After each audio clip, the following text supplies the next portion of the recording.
Welcome to The Explainer. I want you to think about something for a second.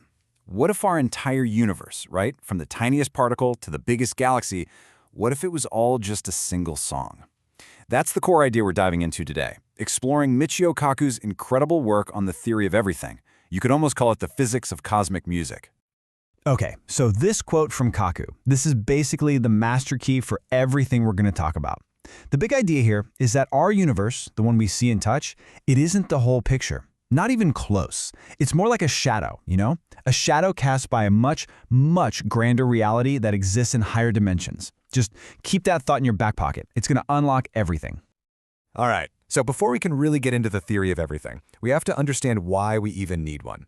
And it all comes down to this massive conflict, this civil war, really, that's been raging at the heart of modern physics. It's like a tale of two titans, Each one is king in its own kingdom, but they just can't get along.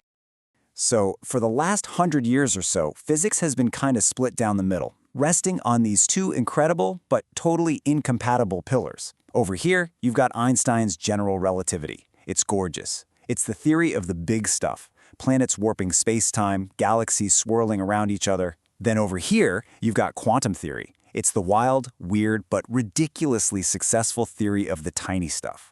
That fuzzy, probability-driven world of atoms and particles.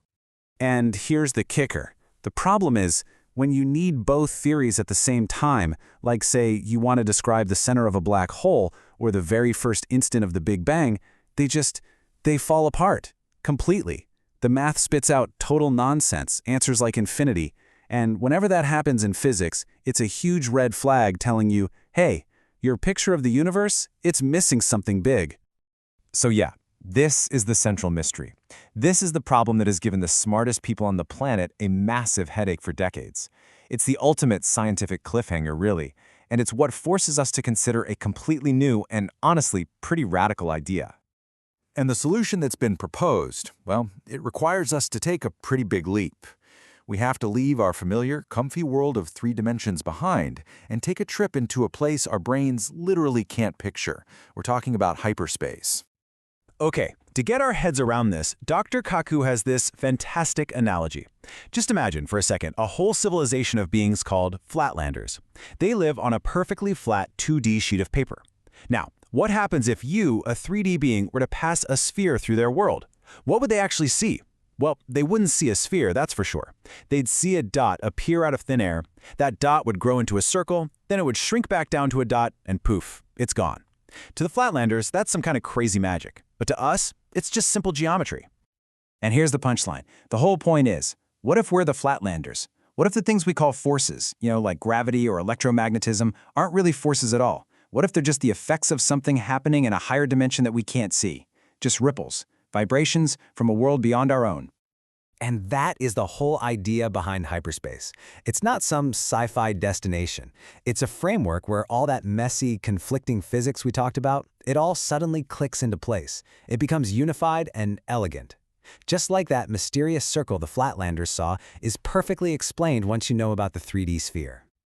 Okay, so how does this idea of hyperspace actually solve the problem? Well, this is where the hero of our story comes in. And it's not a particle, it's something way, way smaller, a tiny vibrating string. This is the absolute heart of string theory. The idea is that if you could zoom in on any particle, like an electron, way past what we can see now, you wouldn't find a little dot. You'd find a tiny, tiny loop of energy vibrating. So at the most fundamental level you can imagine, the universe isn't made of little bits of matter. It's made of music. And this is where it gets so elegant. Remember that whole zoo of hundreds of subatomic particles that physicists have found? Well, this one idea just cleans it all up. Instead of all those different particles, there's just one thing, a superstring. And all the different particles are just different notes that this string can play. An electron, that's one vibration. A photon, that's a different vibration. A quark, another one. All the matter and energy we see is just the symphony these strings are playing. So what does that make the laws of physics then? Well, in this picture, they're basically the rules of musical harmony for this cosmic symphony. And all those really deep, complex patterns, physicists call them symmetries, that they find buried in the math. String theory says those are just echoes, remnants of a perfect, beautiful symmetry that exists in those hidden higher dimensions. All right, so how many dimensions does it take for all this to work? The math of string theory actually gives a really specific and kind of shocking answer. For the equations to hold together, for them to get rid of those annoying infinities we mentioned earlier, the universe has to exist in exactly 10 dimensions. That's 1 dimension of time and 9 of space. And that's not a guess, it's a demand from the mathematics itself. Okay, let's pause for a second. The universe is a 10-dimensional symphony. I mean, what does that actually mean for us, living our lives down here? Well, if this whole theory is right, the implications are, honestly, they're nothing short of breathtaking. You know, one of the wildest ideas to come out of this is the multiverse. It turns out that the equations of string theory don't just have one solution, our universe. They have tons of possible solutions. And that suggests that our Big Bang, maybe it wasn't a one-time event. Maybe our entire reality is just one single bubble floating in a huge cosmic foam of other universes. And this could, maybe, answer one of the biggest questions out there. Why is our universe so perfect for life? Why are the laws of physics just right? Well, maybe it's because in this giant multiverse, there are countless dead universes where the laws are all wrong, gravity is too strong, atoms can't form, whatever. And we just happen to live in one of the rare ones where the cosmic dice roll came out just right. Now, Dr. Kaku takes this whole idea and connects it directly to the future of us, of humanity. He talks about something called the Kardashev scale, which is basically a way to rank how advanced a civilization is based on how much energy it can use. And right now, we're not even on the scale. We're a type 0 civilization, just using the leftover energy on our planet.